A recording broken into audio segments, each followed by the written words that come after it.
Okay, good evening. So we're going to embark on a journey together tonight. Journey that's probably going to last, I'm guessing, a couple of months, plus or minus. We'll see where it takes us. And it's about breath meditation, which is across all the Buddhist traditions, probably the basic practice. What I want to do this evening, so that structurally, I'm going to cover a lot of different elements over the weeks. Each week they'll be connected, but they'll be standalone. So, you can pick and choose. But the idea there's going to be continuity because there is a coherent story here.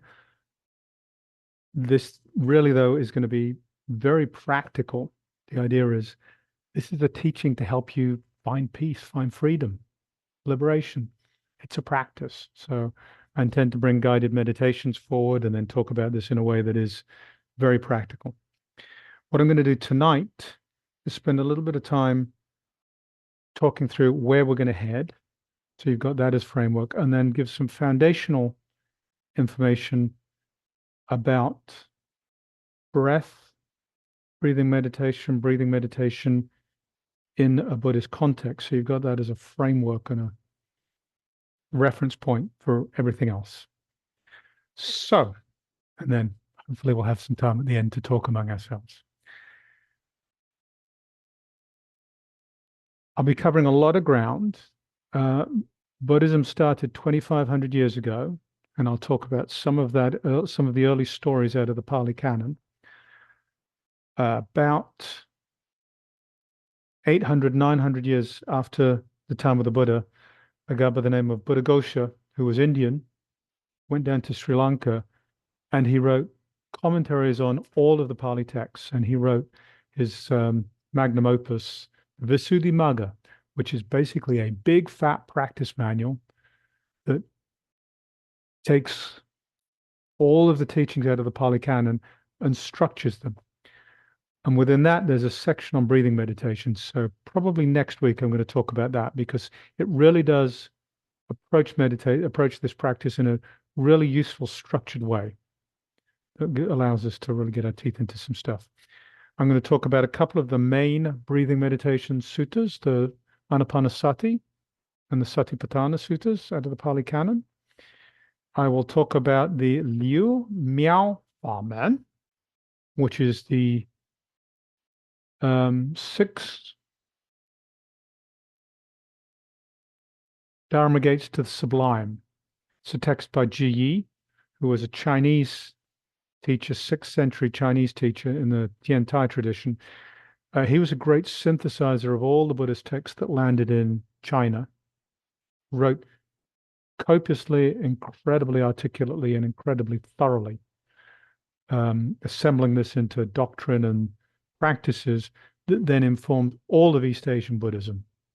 Chan, Tiantai, Huayan, Zen, Korean Buddhism, Vietnamese Buddhism, profoundly influential. So this text is a fundamental text in how breathing meditation enters East Asia. I'll also talk about how in 19th century, 20th century, Buddhist breathing practices evolved in Myanmar, Burma, Thailand, elsewhere, leading into Goenka and some other traditions that you're familiar with, insight. So we're going to cover a lot of territory.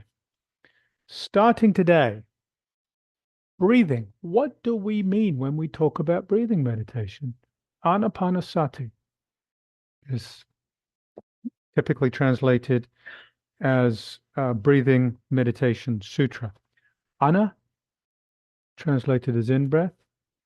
Apana, as out-breath. So those two words are conflated. Sati, mindfulness, recollection.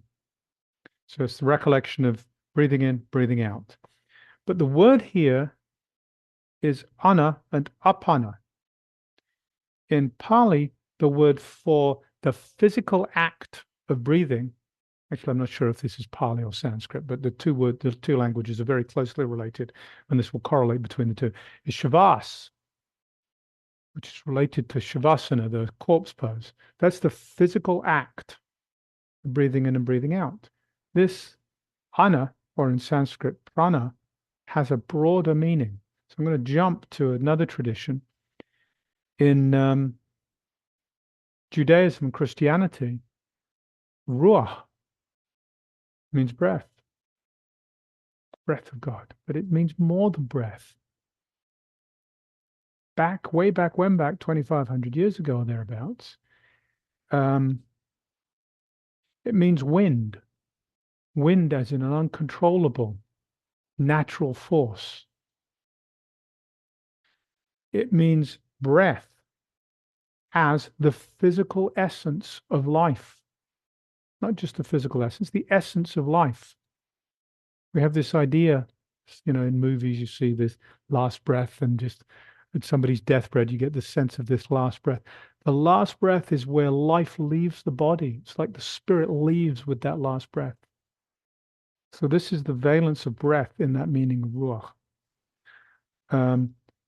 It also has a meaning of spirit. Spirit as in the Spirit of God, which is this divine spirit that is closely tied with life. Spirit as in an emotional valence. So that's ruach. In China, the word is qi.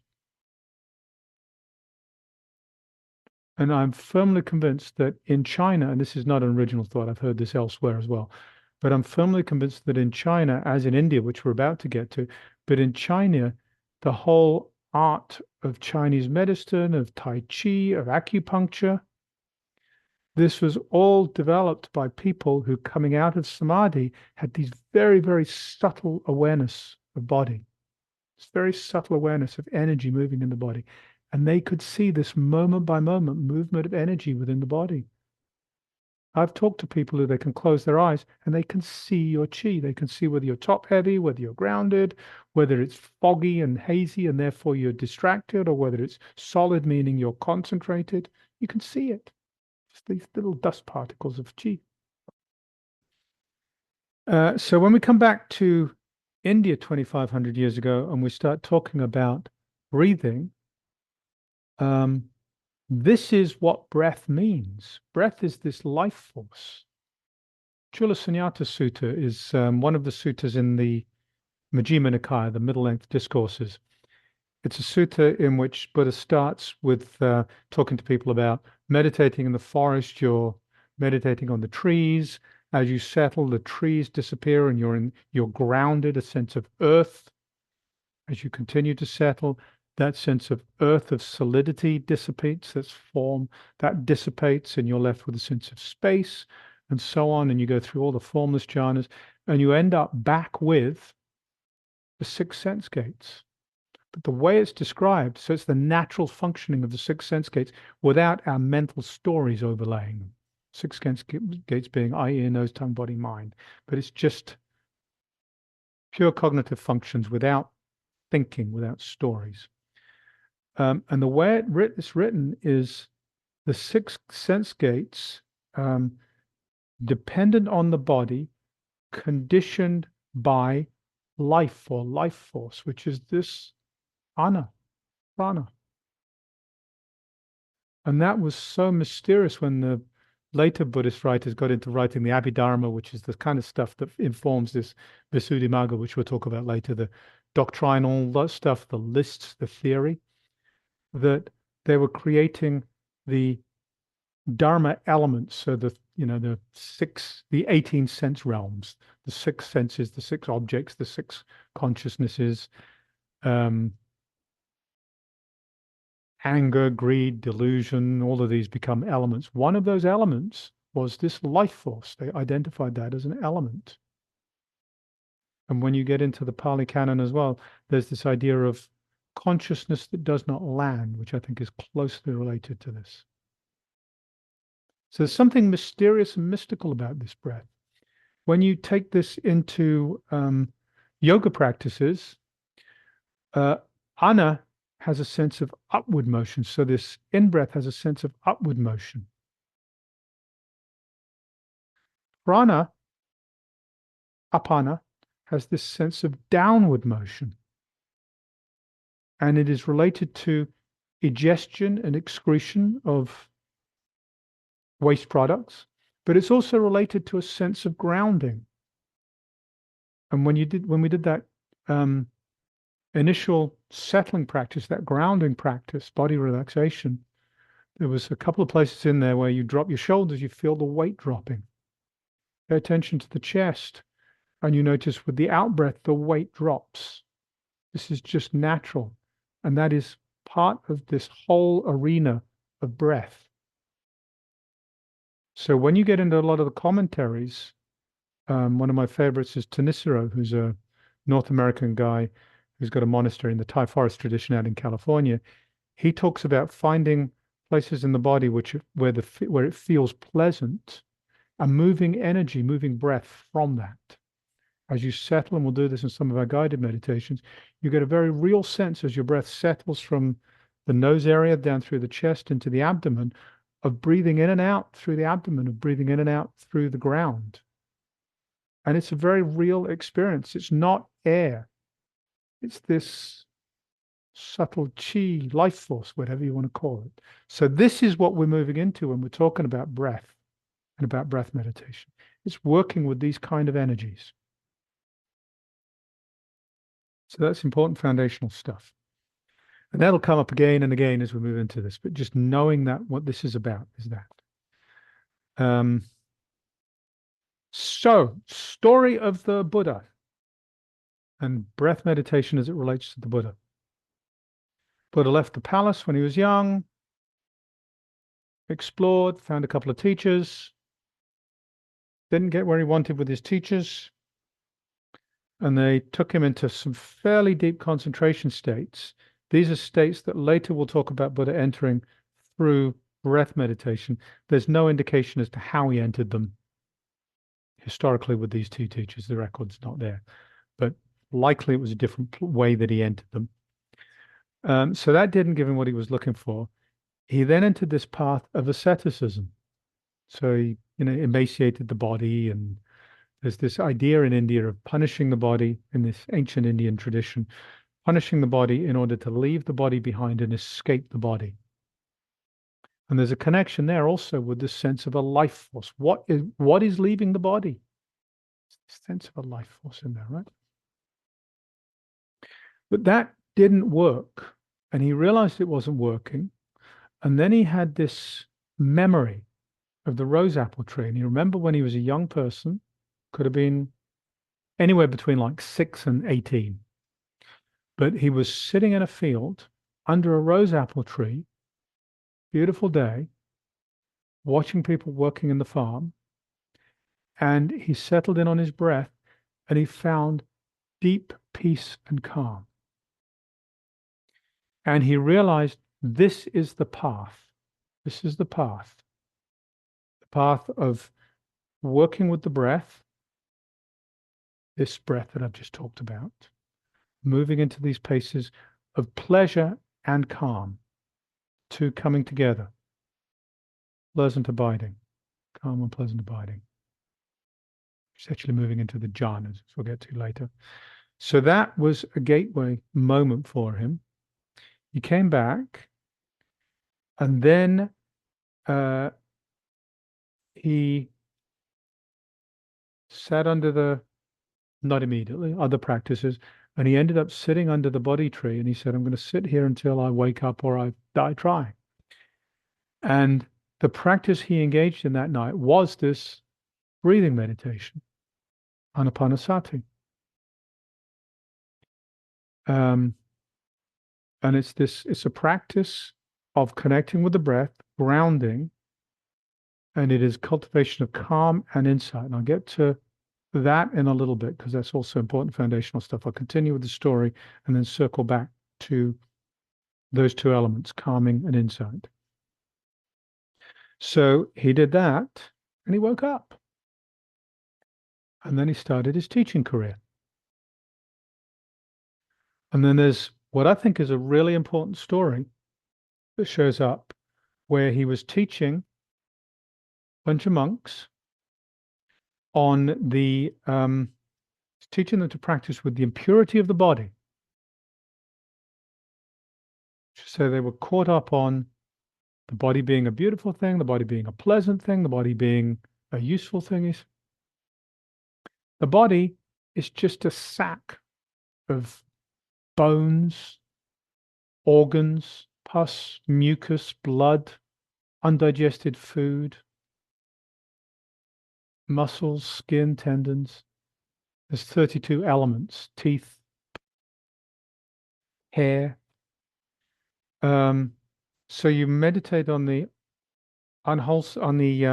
unpleasantness of the body, the impurity of the body, and the intention of that is to take the mind away from this greed, this attraction to the body, this holding on to the body.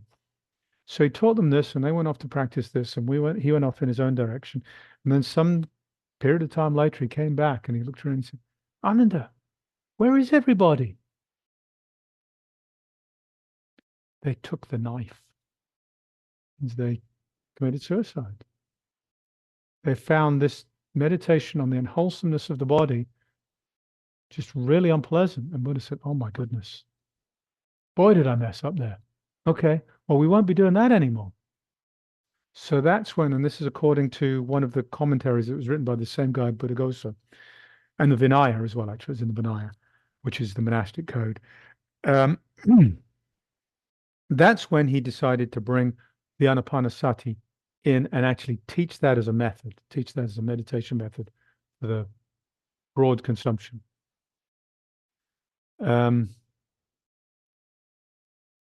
So there's a later teaching which was at Savatthi. This was all happening at Vasalia. There's a later teaching at Savatthi, which was where he taught the Anapanasati Sutta.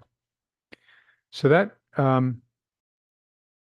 there's an interesting aside on this, which I think is really useful, and that will then take us into shamatha and vipassana as these two practices, the wings of practice, if you like. So many of you will have heard of the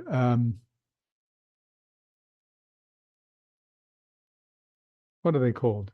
The five hindrances, greed, anger, restlessness, and aversion, sloth and torpor, and doubt.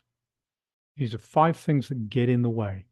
Fundamentally, they ground on the 3 poisons, which are greed, anger, and ignorance. Greed, anger, restlessness, and anxiety, which actually fits under greed, because it comes from not being settled. It comes from wanting something, which is greed. So it's a kind of a subset. It's a subtle subset. Sloth and torpor is a subset of ignorance. Doubt also fits with ignorance. So those 5 really fit with those 3 poisons. But we'll look at the 5. So greed, there is an antidote for greed, and it is. So if you've got somebody who wants to practice meditation and they're engaged in just greed, they want something, they're trying to accrete something, that is really all about this body, this self, this me. So the antidote for that is meditating on the unattractiveness of the body. And if you do that, that lowers the energy of greed and it brings us into a place of calm. Got to be careful because it's dangerous, because it can take us to these dark places. But that is, from a shamatha practice standpoint, from a calming practice standpoint, that is the antidote for greed. Anger, Brahma Viharas. Practice loving kindness, practice compassion, radiating compassion.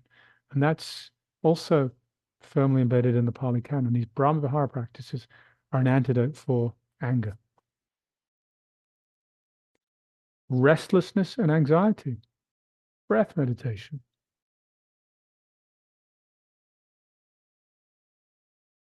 Sloth and torpor, reciting the Buddha's name. Now that shows up a lot in East Asian traditions. Namu Amida Buddha, and Namu Ami Tuofo. The Namo Myoho Renge Kyo is chanting the title of the Lotus Sutra, but that actually is a stand-in for the Buddha's name. So you've got lots of chants of the Buddha's name, and devotion to the Buddha, essentially in East Asian tradition. But it also shows up in the Pali Canon, and we'll be doing a chanting practice here on Saturday. And one of the chants we usually do is the recollections of the qualities of the Buddha, which is a Pali chant. And when I was in Bodh Gaya and other places in northern India a couple of years ago, you had all sorts of monks in groups circumambulating these stupas, and they're chanting the recollections of the name of the Buddha.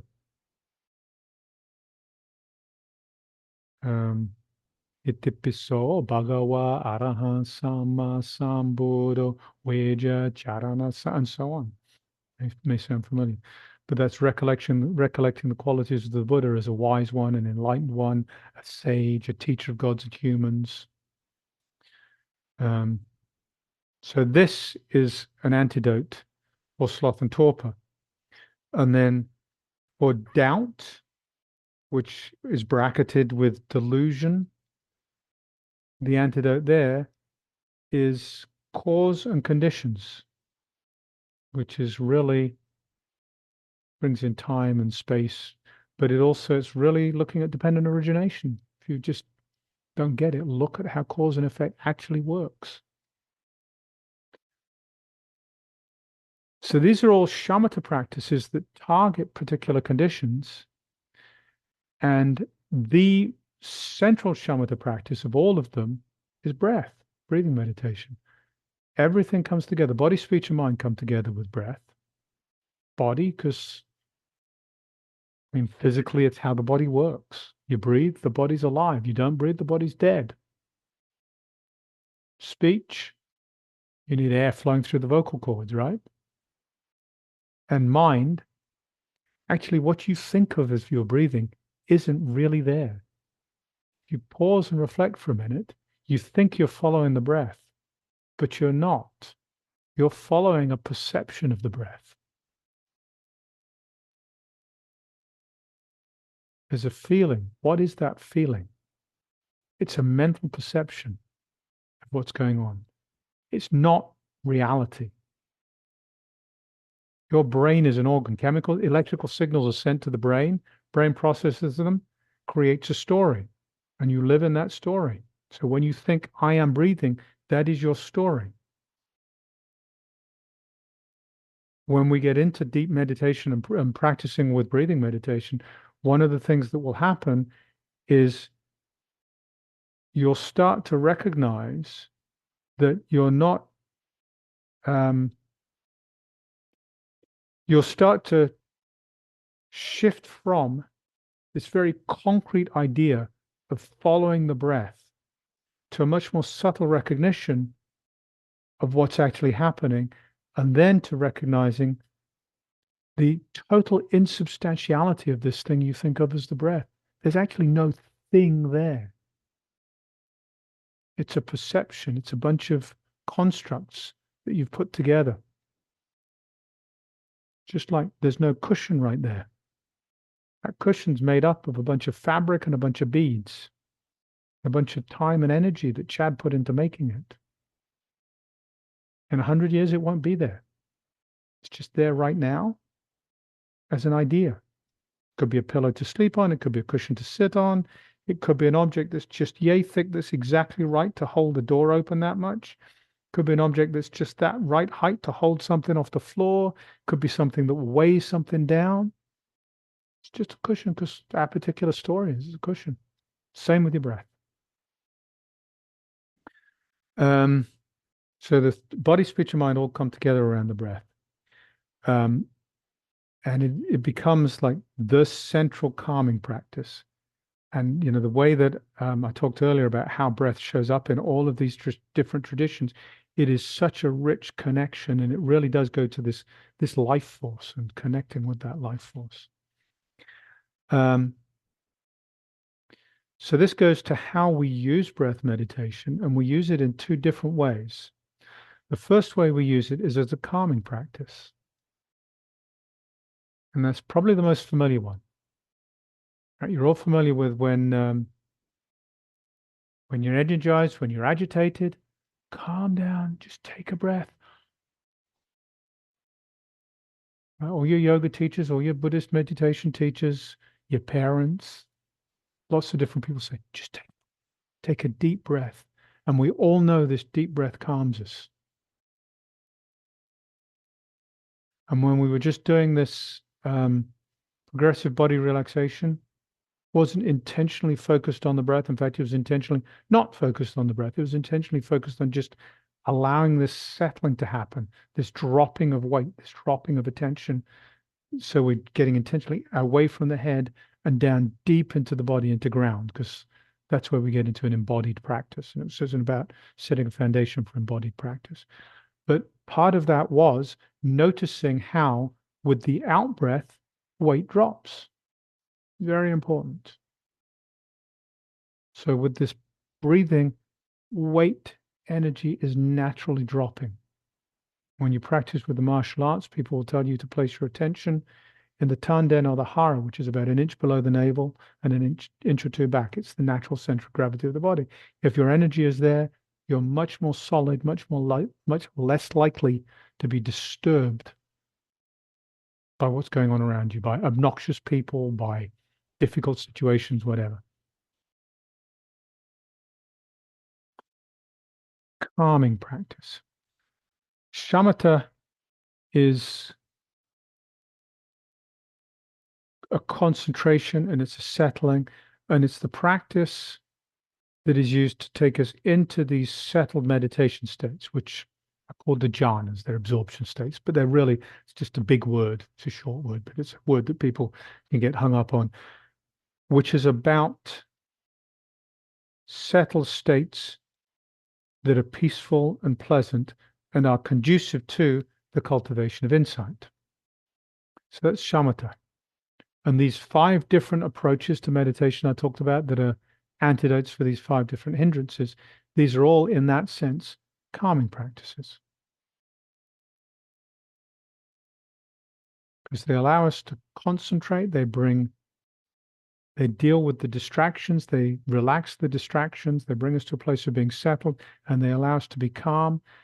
And they also give us an object to concentrate on that stops the mind from wandering. So we stay attentive to the breath in this case, and that allows us to settle.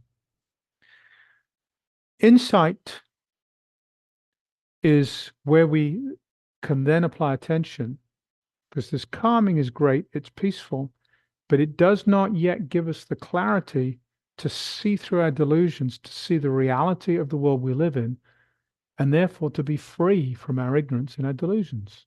If we're just calm, then when we stop being calm, we'll still see cushions, we'll still think the breath is a real thing, and we'll still get angry when somebody does something we find irritating.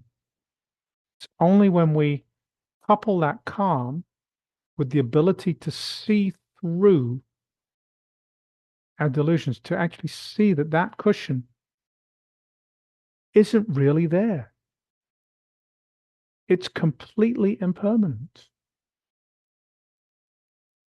And so the 3 marks of existence, impermanence, anicca, anatta, and dukkha. Impermanence, non-self, suffering, stress, vexations. So that does not actually really exist as a thing. It exists through time. It's a whole series of moments that we put together and make into a permanent thing. The people that you see, similarly, there are no real people there.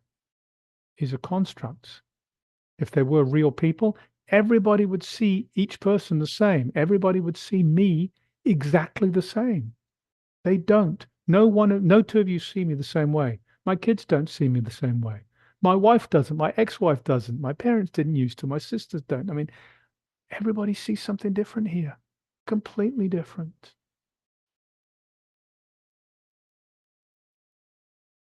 The person you think of as the most irritating, obnoxious person in your life would be that to everybody, and they're not. They have lifelong best friends. They have people who think they're beautiful. They have kids who love them, adore them. So nothing is fixed. Nothing is concrete. Seeing through that, really deeply seeing through that, is absolutely essential to breaking free. So these calm, settling into these places of calm is conducive to cultivating those insight practices, which in the Pali Canon is seeing the three marks of existence, deeply seeing the three marks of existence.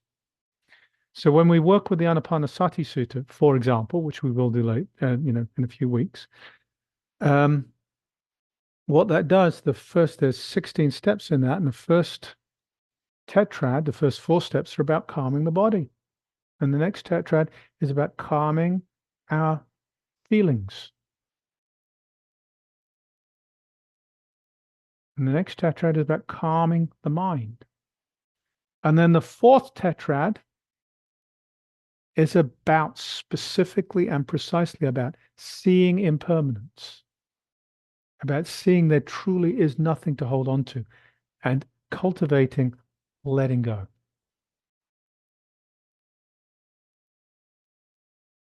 So the Anapanasati Sutta is a really good example of how breath meditation can, and in Buddha's case did, take him the whole way to complete freedom.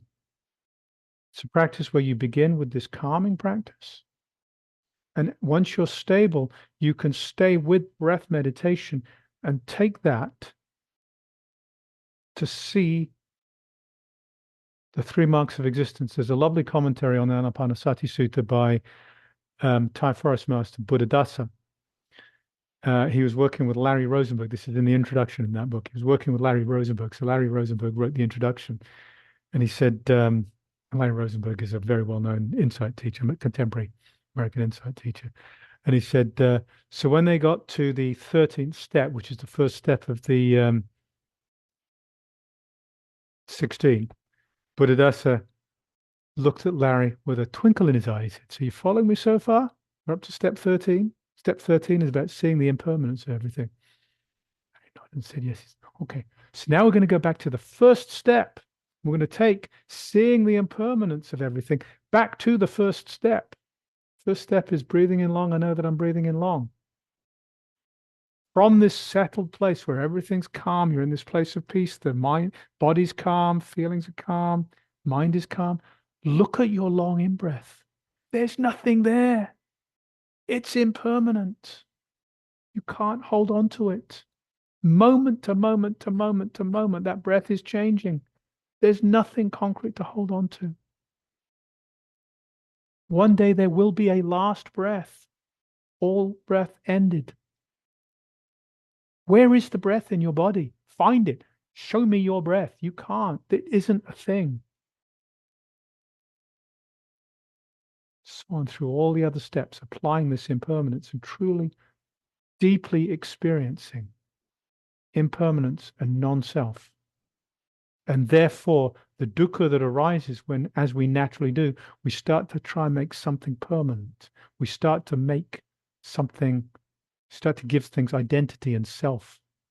Non-self, by the way, is the same as emptiness. So you've got impermanence and emptiness, really. Space and time. No space, no time. So this is the trajectory of Buddhist meditation practice, Buddhist meditation practice in particular, which cultivates calm and allows us from a place of calm to cultivate insight. That insight then feeds into this virtuous cycle of calm and insight, reinforcing each other and allowing each other to go deeper. So a couple of other little stories around how calm and insight fit together, and then I'll stop for the evening. This was can't think of who he was. Who's the Australian Ajahn? Ajahn Brahm. Ajahn Brahm. This is a story from Ajahn Brahm, which probably isn't original, but that's where I heard it. He said, so one day he was having this conversation with Mrs. Shamatha and Mr. Vipassana. And they both wanted to go for a walk, and there was this beautiful mountain. And Mrs. Shamatha wanted to go up the mountain because she thought it would be so peaceful up there. So calm, so quiet, so still. Mr. Vipassana wanted to go up the mountain because it's so high. It's the highest point for miles around. Just think of the views you'd get there, all that you would be able to see from this mountaintop. So together, hand in hand, they walked up the mountain. And when they got to the top, wow, it was peaceful. It was calm. Mrs. Shamata got everything she wanted. And you know what? She also got spectacular views that she hadn't expected. And Mr. Vipassana got up the mountain. Yes, it was everything he had anticipated in terms of the vistas, the views, and incredibly calm. So just a silly little story. These things do go together. They work together step by step. There's just one other thing I'll say, and this will become important as we shift to East Asia. Because in East Asia, and this is Ji, who was this Tiantai synthesizer of all of the teachings that came out of India, all of the Pali texts, and then like the Lotus Sutra, the Abhidhamsaka Sutra, all the Prajnaparamita stuff, all the Madhyamaka stuff, and Nagarjuna, just this vast, vast collection of Buddhist texts that arrived in China. He read them all, he synthesized them all, and he wrote. And he wrote his magnum opus is a text called the Moho Jiguan, which is essentially it's the big book of stopping and seeing. Ji's big book of stopping and seeing. Ji is relates to shamatha, and guan relates to vipassana, but they don't actually match one for one. And this will become important, but it's useful to just look at the nuances here, because when these land in China, Zhi, which is written Z-H-I, Zhi, it means shamatha, but where shamatha is this idea of calming and settling these deep absorption states, Zhi has a connotation of stopping. And what happens with meditation practice is as you settle, and that opens up the possibility of cultivating insight. And with insight, and this is what is actively cultivated in the Goenka tradition, he's Indian, but he's picking up on a Burmese and a Myanmar meditation practice, and that's what he's building on. And it comes out of the Satipatthana Sutta, which we'll talk about down the road. But it's progressive body scans and looking at the feeling tones, looking at what's arising moment by moment. And as your awareness becomes more and more subtle, the rapidity of feeling tones just accelerates, and you become aware of this incredibly rapid firing of experience. The illusion of continuity breaks down. And when the illusion of continuity of feeling tones, because you think there's a continuous, as I move my hand around here, there's this continuous sense of my hand moving around the bell. It's not true. It's an illusion. There are just rapid fire moments of experience. Each moment there's an experience. There's no continuity there at all. Continuity doesn't actually exist. What happens is the mind collects all these little momentary experiences, and it creates this sense of time by connecting all of them. What it does, it takes external inputs, or the conversion of those external inputs into electrical signals in the body as objects, and it takes the stored past experiences as objects and the anticipated future experiences as objects, and it strings all of these objects together to create continuity. When that sense of continuity ends, the illusion is broken. You're free. You are completely free. That's a moment of awakening. Continuity is ended. So this idea of Zhi in the Chinese and East Asian traditions takes up to and includes that moment of stopping. So it actually includes a very profound moment of insight, which is this awakening moment.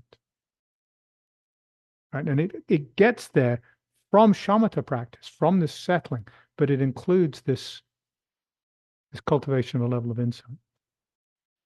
And guan